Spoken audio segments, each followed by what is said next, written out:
खबर है और इसके तहत एक युवक को बेरहमी से पीटा गया है।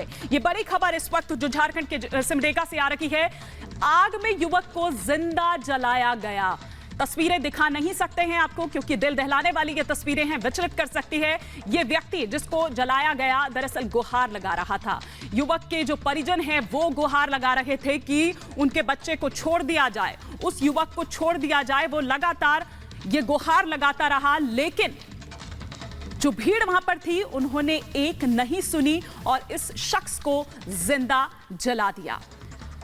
झारखंड के सिमडेगा की ये तस्वीरें हम आपको दिखा रहे हैं, जहां पर एक बार फिर से एक जान भीड़ का शिकार हुई। पिटाई के बाद पहले जबरदस्त तरीके से पीटा गया और जब इतने से भी मन नहीं भरा तो फिर उसके बाद जो भीड़ वहां पर मौजूद थी उसके बाद उस भीड़ ने इस युवक को जिंदा जला दिया। प्रकाश सिंह हमारे वरिष्ठ सहयोगी इस वक्त हमारे साथ जुड़ चुके हैं और विस्तार से जानकारी के साथ। प्रकाश, पूरा मसला जो है वो विस्तार से हम समझना चाहेंगे कि आखिर हुआ क्या था, क्यों इस शख्स को जिंदा जलाया गया? देखिए, इन पर गांव वालों ने आरोप लगाया था। जो 32 साल के संजू प्रधान थे, उन पर आरोप ये था कि ये लकड़ी चोरी करते थे गांव में और वो सिमडेगा जिला है, वहां के कोलीबारा थाना का मामला है जहां पर यह घटना घटित हुई।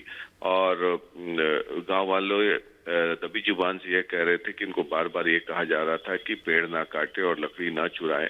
और वहां पर अपना उनका ट्राइबल लोगों का अपना शासन चलता है, अपना नियम कानून चलता है, जिसको लेकर उन लोगों ने फिर जब इनको पकड़ लिया और मॉब लिंचिंग की।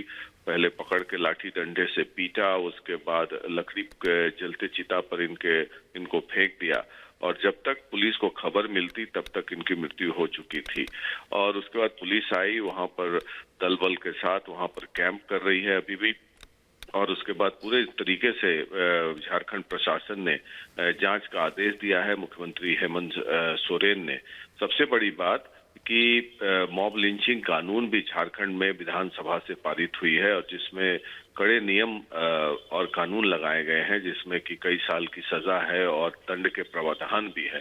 उसके बाद ऐसी घटना घटी है तो इसको लेकर झारखंड सरकार ने संज्ञान लिया है और वहां के एसपी भी कई बार वहां जा चुके हैं और सब डिविजनल ऑफिसर और थाना प्रभारी को वहां पर कैंप कराया गया है। और ये पोस्टमार्टम के लिए उनके जो जला शव है संजू प्रधान का, उनको भेज दिया गया है। और ये उनकी हत्या तब हुई जब उनकी पत्नी और उनकी मां लगातार कहती रही कि इनको छोड़ दिया जाए, फिर भी वहां पर गांव वालों ने उनको मौत के घाट उतार दिया। तो इसकी सारी घटना की जांच की जा रही है कोलीबारा थाना के द्वारा और झारखंड प्रशासन भी मुस्तैद है क्योंकि झारखंड में मॉब लिंचिंग कानून भी पारित हुआ है और उसको लेकर काफी सेंसिटिव है और जांच जारी है। Back to you. ठीक, फिलहाल शुक्रिया प्रकाश सिंह इस तमाम जानकारी के लिए आपका। तो देखिए आपकी किस तरह से मॉब लिंचिंग का शिकार हुआ ये शख्स और जिस तरह से हमारे सहयोगी प्रकाश सिंह हमें बता रहे थे कि उनकी पत्नी जो है, उनकी मां जो है, 32 साल का ये युवक जिसे जिंदा जला दिया गया और उनकी पत्नी जो है, मां जो है, वो लगातार मदद की गुहार लगा रही थी और उस युवक को छोड़ देने की गुहार लगा रही थी कि उनके बच्चे को छोड़ दिया जाए या उनके पति को छोड़ दिया जाए। लेकिन जो भीड़ वहां पर मौजूद थी, जो गाँव वाले वहां पर मौजूद थे, उन्होंने एक नहीं सुनी, ये गुहार नहीं सुनी। वो अपनी जान की भीख मांगता रहा, लेकिन उस भीड़ में मौजूद किसी भी एक शख्स को जरा भी तरस उस शख्स पर नहीं आया। तो आखिर सरकार क्या कर रही थी और किस तरह से हम देख रहे हैं कि एक के बाद एक इस तरह के मामले सामने आ रहे हैं। मॉब लिंचिंग का शिकार ये शख्स हो जाता है एक लकड़ी के लिए। आप सोचिए कि सिर्फ एक लकड़ी के लिए उसे जिंदा जला दिया जाता है। वो चीखता रहता है, वो अपनी जान की भीख मांगता रहता है, लेकिन भीड़ में से कोई एक शख्स भी ऐसा नहीं है जो कुणाल सारंगी बीजेपी के स्पोक्स पर्सन इस वक्त हमारे साथ जुड़ चुके हैं। सर, आपकी प्रतिक्रिया मैं इस पर चाहूंगी। जी, ये कंप्लीटली आप कह सकते हैं लॉ एंड ऑर्डर जो है राज्य में ध्वस्त हो चुकी है। मॉब लिंचिंग पर कानून अभी पिछले दिनों विधानसभा में पारित हुआ है, लेकिन आप देखें कि धरातल पर क्या स्थिति है। क्योंकि जो मॉब लिंचिंग का कानून विधानसभा में पारित भी कराया गया है वो बिल्कुल प्रासंगिक नहीं है और एक समुदाय विशेष को खुश करने की दिशा में बढ़ाया गया कदम है।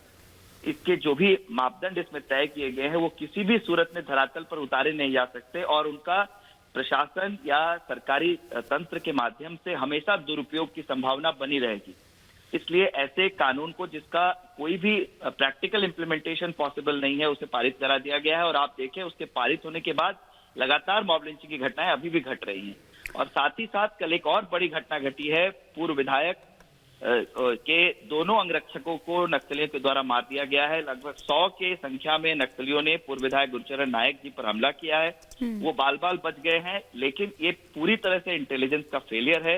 राज्य सरकार का जो तंत्र है, जो सूचना तंत्र है, वो बिल्कुल धरातल पर कहीं नहीं है और आज इसका कारण है कि राज्य को ये घटनाएं देखनी पड़ रही हैं। शुक्रिया कुणाल सारंगी, बीजेपी के प्रवक्ता हमारे साथ इस वक्त जुड़े हुए थे जो इस पर अपनी प्रतिक्रिया दे रहे थे।